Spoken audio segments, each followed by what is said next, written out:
श्रीमद् भगवद गीता। त्वमेव माता च पिता त्वमेव बंधु च सखा त्वमेव विद्या द्रविड़ं त्वमेव सर्वं मम देव देव। अथ ध्यानम्।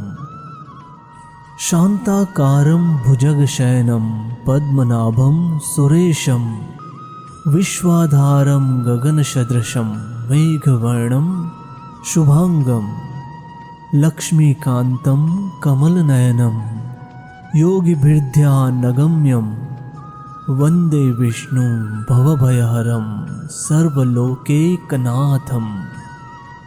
जिनकी आकृति अतिशय शांत है, जो शेषनाग की शैया पर शयन किए हुए हैं, जिनकी नाभि में कमल है, जो देवताओं के भी ईश्वर और संपूर्ण जगत के आधार हैं, जो आकाश के सदृश सर्वत्र व्याप्त है, नील मेघ के समान जिनका वर्ण है, अतिशय सुंदर जिनके संपूर्ण अंग हैं, जो योगियों द्वारा ध्यान करके प्राप्त किए जाते हैं, जो संपूर्ण लोकों के स्वामी हैं, जो जन्म मरण रूप भय का नाश करने वाले हैं, ऐसे लक्ष्मीपति कमल नेत्र भगवान विष्णु को मैं प्रणाम करता हूँ। यम ब्रह्मा वरुणेन्द्र रुद्र मरुत स्तुन्वन्ति दिव्येह स्तवे वेदेह शांग पद क्रमोपनिषदे ग्रायन्ति यम सामगा ध्यानावस्थित तत्र तेन मनसा पश्यन्ति यम योगिनो यस्यांतं न विदुः सुरासुरगणा देवाय तस्मै नमः। ब्रह्मा, वरुण, इंद्र, रुद्र और मरुदगण दिव्य स्त्रोतों द्वारा जिनकी स्तुति करते हैं, सामवेद के गाने वाले अंग, पद, क्रम और उपनिषदों के सहित वेदों द्वारा जिनका गान करते हैं, योगी जन ध्यान में स्थित तद्गत हुए मन से जिनका दर्शन करते हैं, देवता और असुरगण जिनके अंत को नहीं जानते, उन देव के लिए मेरा नमस्कार। वसुदेव सुतम देवम कंस चाणूरमर्दनम देवकी परमानंदम कृष्णम वंदे जगद्गुरुम।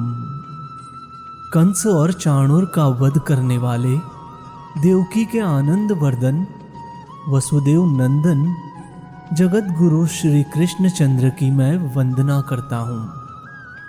अथ श्रीमद् भगवद गीता महात्म्यम। गीता शास्त्रमिदं पुण्यम यः पठेत् प्रयतः पुमान् विष्णोः पद्मवान्पोति भयशोकादिवर्जितः। गीताध्ययनशीलस्य प्राणायाम परस्य च नैव सन्ति हि पापानि पूर्वजन्म कृतानि च।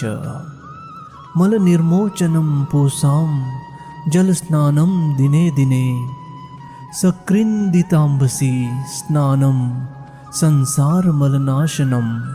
गीता सुगीता कर्तव्या किमन्ये शास्त्रविस्तरे या स्वयं पद्मनाभस्य मुखपद्माद्विनी सुता। भारतामृत सर्वस्वं विष्णुर्वक्त्राद्रिणी सुतं। गीता गंडोकदं पीत्वा पुनर्जन्म न विद्यते। सर्वोपनिषदो गावो दुग्धा गोपाल नंदन।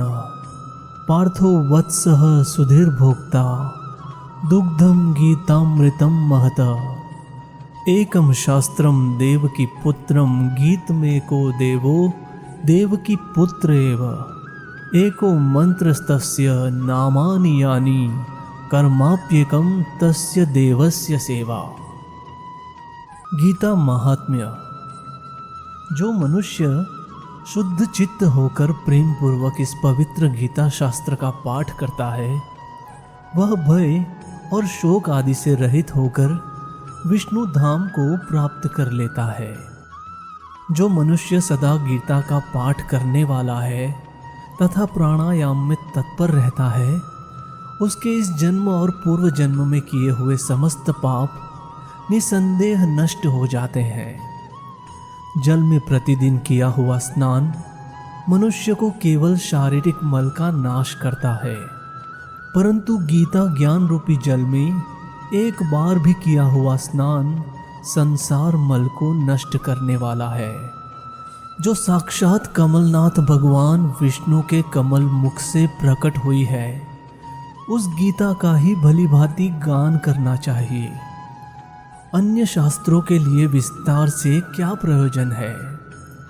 जो महाभारत का अमृतोपम सार है तथा जो भगवान श्री कृष्ण के मुख से प्रकट हुआ है, उस गीता रूपी गंगा जल को पी लेने पर पुनः इस संसार में जन्म नहीं लेना पड़ता। संपूर्ण उपनिषदे गौ के समान है। गोपाल नंद श्री कृष्ण दोहने वाले हैं, अर्जुन बछड़ा है तथा महान गीतामृत ही उस गौ का दुग्ध है, और शुद्ध बुद्धि वाला श्रेष्ठ मनुष्य ही इसका भोक्ता है। देवकी नंदन भगवान श्री कृष्ण का कहा हुआ गीता शास्त्र ही एकमात्र उत्तम शास्त्र है। भगवान देवकी नंदन ही एकमात्र महान देवता है। उनके नाम ही एकमात्र मंत्र है और उन भगवान की सेवा ही एकमात्र कर्तव्य कर्म है। धर्म क्षेत्रे कुरुक्षेत्रे समवेता युयुत्सव मामकाः पांडवाश्चैव किम कुर्वत संजय। धृतराष्ट्र बोले, हे संजय, धर्मभूमि कुरुक्षेत्र में एकत्रित युद्ध की इच्छा वाले मेरे और पांडु के पुत्रों ने क्या किया। दृष्टा तो पांडवानीकम व्यूढ़म दुर्योधनस्तदा आचार्यमुपसगम्य राजा वचनम ब्रवीत।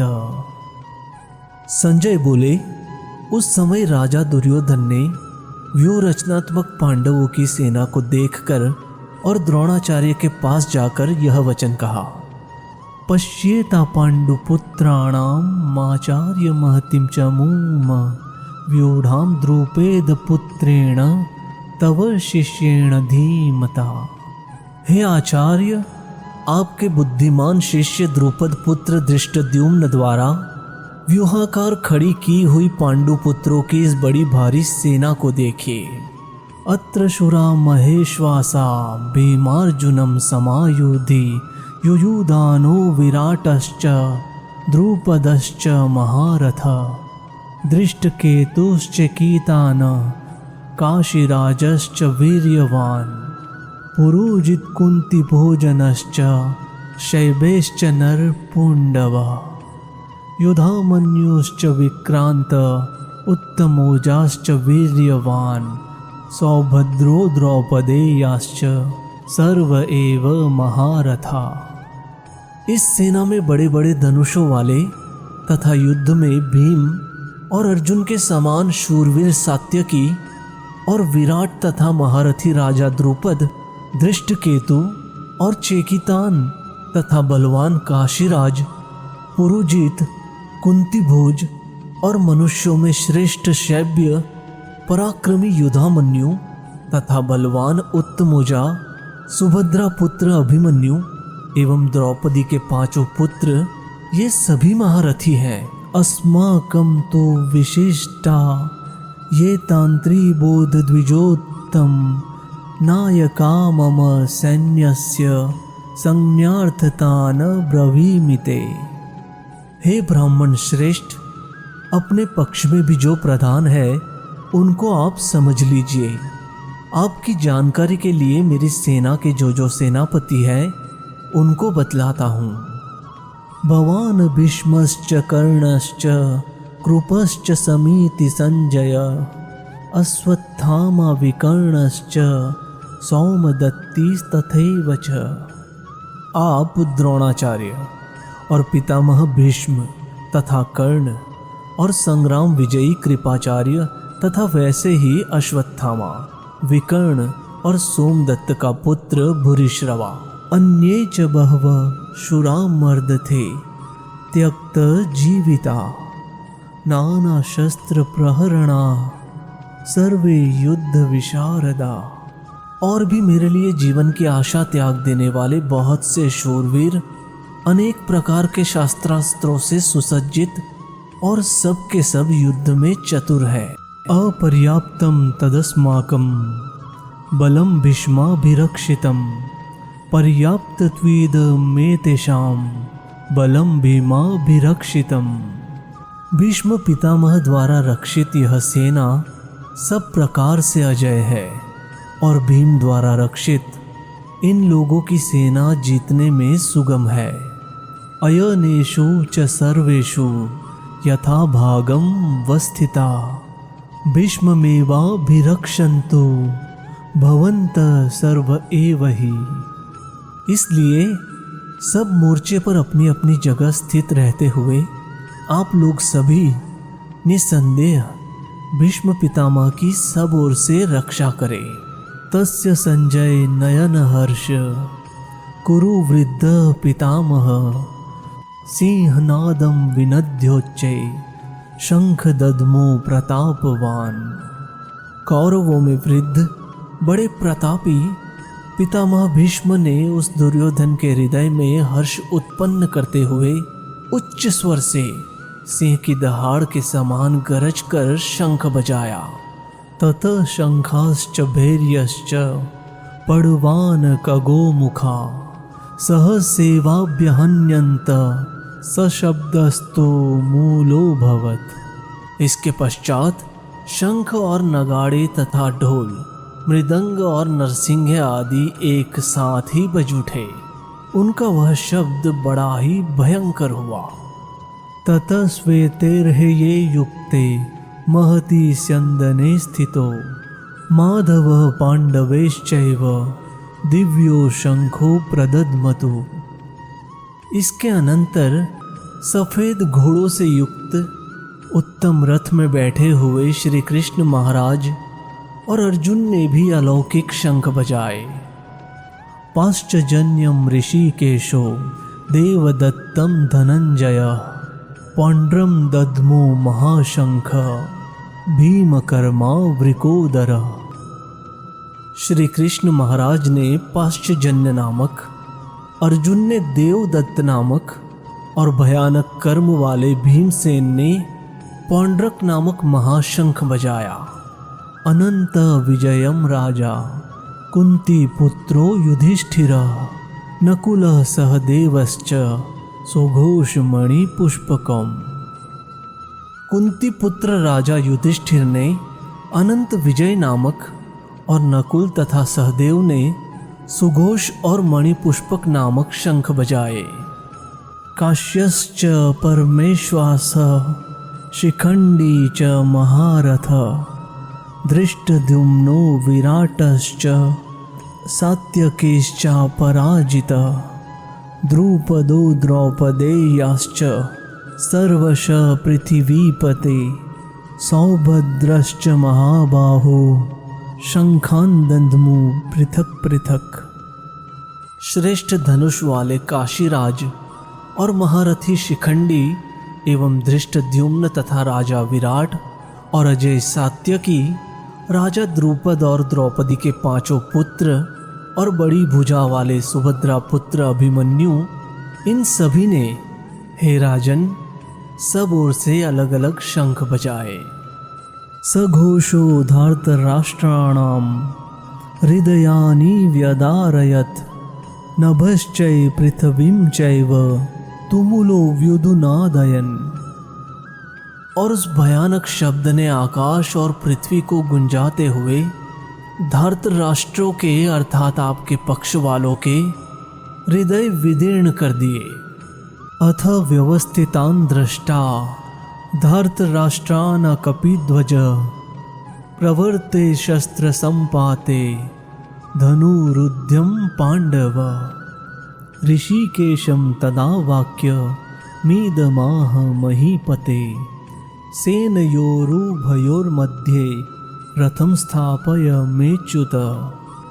हे राजन, इसके बाद कपिध्वज अर्जुन ने मोर्चा बांधकर डटे हुए धृतराष्ट्र संबंधियों को देखकर शस्त्र चलने की तैयारी के समय धनुष उठाकर ऋषिकेश श्री कृष्ण महाराज से यह वचन कहा, हे अच्युत, मेरे रथ को दोनों सेनाओं के बीच में खड़ा कीजिए।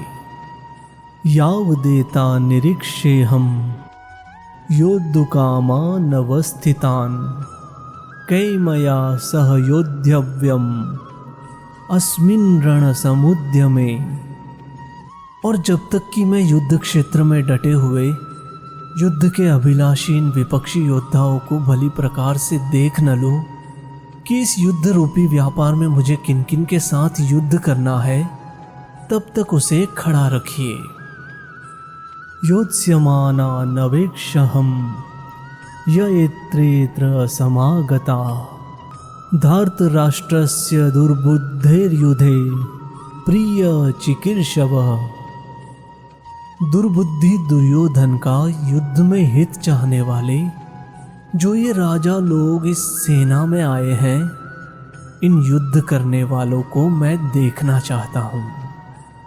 एव मुक्तो ऋषिकेशो गुडाकेशन भारत सेनयोरुभयो मध्ये स्थापयित्वा रथोत्तमम् भीष्मद्रोणं प्रमुखतः सर्वेषां च महीक्षिताम्। उवाच पार्थ पश्चेतान संवेतान कुरुनिति। संजय बोले, हे धृतराष्ट्र, अर्जुन द्वारा इस प्रकार कहे हुए महाराज श्री कृष्णचंद्र ने दोनों सेनाओं के बीच में भीष्म और द्रोणाचार्य के सामने तथा संपूर्ण राजाओं के सामने उत्तम रथ को खड़ा करके इस प्रकार कहा कि हे पार्थ, युद्ध के लिए जुटे हुए इन कौरवों को देखो। तत्रापस्थितान पार्थ पितॄनथ पितामहान् आचार्यान् मान्तुलान् भ्रान्तु पुत्रान् पौत्रान् सखींस्तथा स्वशुरान् सुहृदयश्चैव सेनयोरुभयोरपि। इसके बाद पृथा पुत्र अर्जुन ने उन दोनों ही सेनाओं में स्थित ताऊ, चाचा, दादा, परदादा, गुरुओं, मामाओं, भाइयों, पुत्रों, पौत्रों तथा मित्रों, ससुरों और सुहदों को भी देखा। तान् समीक्ष्य स कौन्तेय सर्वान् बन्धूनवस्थितान् कृपया पर्याविष्टो विषीदन्नीदमब्रवीत्। उन उपस्थित संपूर्ण बंधुओं को देखकर वे कुंती पुत्र अर्जुन अत्यंत करुणा से युक्त होकर शोक करते हुए यह वचन बोले, दृष्टेनं स्वजनं कृष्ण युयुत्सुं समुपरिस्थितं सीदन्ति मम ग्रामिणी मुखं च परिशुष्यति वेपथुश्च शरीरे में रोमहर्षश्च जायते। अर्जुन बोले, हे कृष्ण, युद्ध क्षेत्र में डटे हुए युद्ध के अभिलाषी इस स्वजन समुदायों को देखकर मेरे अंग शिथिल हुए जा रहे हैं और मुख सूखा जा रहा है तथा मेरे शरीर में कंप एवं रोमांच हो रहा है। गांडीवं स्त्रंसते हस्तत्वक्चैव परिदह्यते न च शक्नोम्यवस्थातुं भ्रमतीव च मे मनम्। हाथ से गांडीव धनुष गिर रहा है और त्वचा भी बहुत जल रही है तथा मेरा मन भ्रमित सा हो रहा है, इसलिए मैं खड़ा रहने को भी समर्थ नहीं हूँ। निमितानि च पश्यामि विपरीतानि केशव न च श्रेयोनु पश्यामि हत्वा सजन माहवे। हे केशव, मैं लक्षणों को भी विपरीत ही देख रहा हूँ तथा युद्ध में स्वजन समुदायों को मारकर कल्याण भी नहीं देखता। न कांक्षे विजयम कृष्ण न च राज्यम सुखानि च कीनो राज्य न गोविंद किम भोगे जिर्विते न वा। हे कृष्ण, मैं न तो विजय चाहता हूँ और न राज्य। हे गोविंद, हमें ऐसे राज्य से क्या प्रयोजन है अथवा ऐसे भोगों से और ऐसे जीवन से भी क्या लाभ है।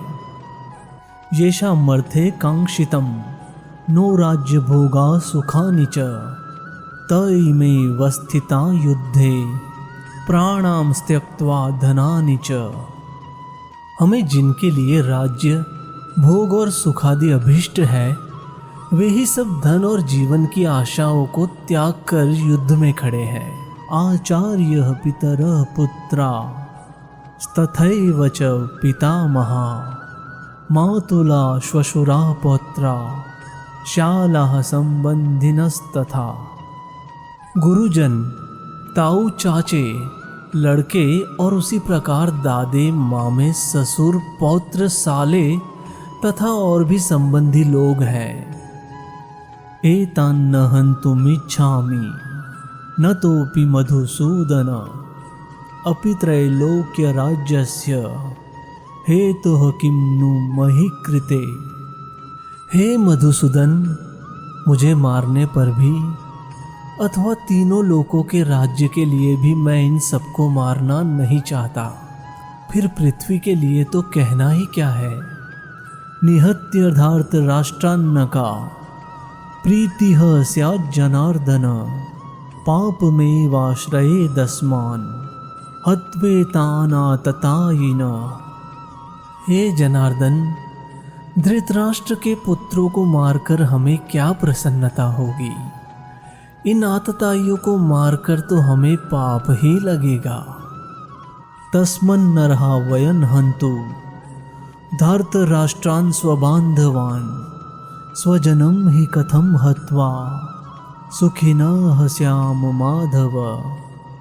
अतः हे माधव, अपने ही बांधव धृतराष्ट्र के पुत्रों को मारने के लिए हम योग्य नहीं है, क्योंकि अपने ही कुटुंब को मारकर हम कैसे सुखी होंगे।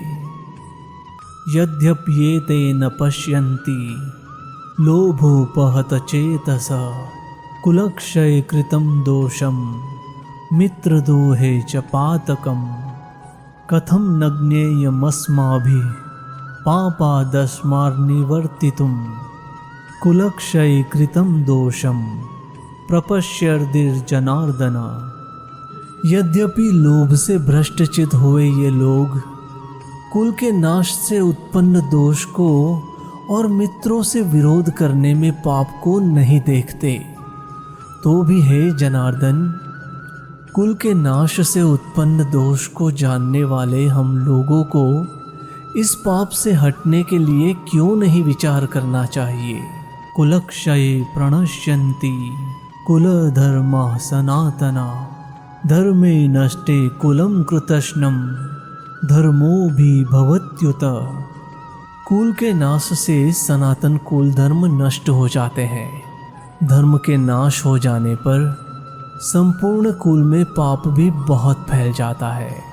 अधर्माभिभवा तृष्णा प्रदुष्यन्ति कुलस्त्रिय स्त्रीषु दुष्टासु वाष्णेय जायते वर्ण संकर।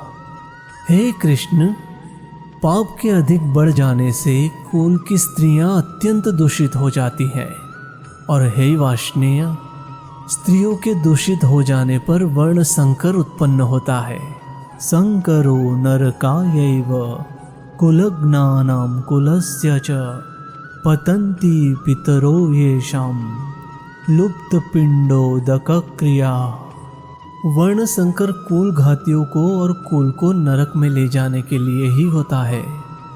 लुप्त हुई पिंड और जल की क्रिया वाले अर्थात श्राद्ध और तर्पण से वंचित इनके पितर लोग भी अधोगति को ही प्राप्त होते हैं। दोषे रेते कुलज्ञानां वर्ण संकर कारके उत्साधन्ते जाति धर्मा कुल धर्माश्च शाश्वता। इन वर्ण संकर कारक दोषों से कुल घातियों के सनातन कुल धर्म और जाति धर्म नष्ट हो जाते हैं। उत्सन्न कुल धर्माणाम मनुष्याणाम जनार्दन नरके नियतम वासो भवतीत्यनुशुश्रुम। हे जनार्दन, जिनका कुल धर्म नष्ट हो गया है, ऐसे मनुष्यों का अनिश्चित काल तक नरक में वास होता है, ऐसा हम सुनते आए हैं।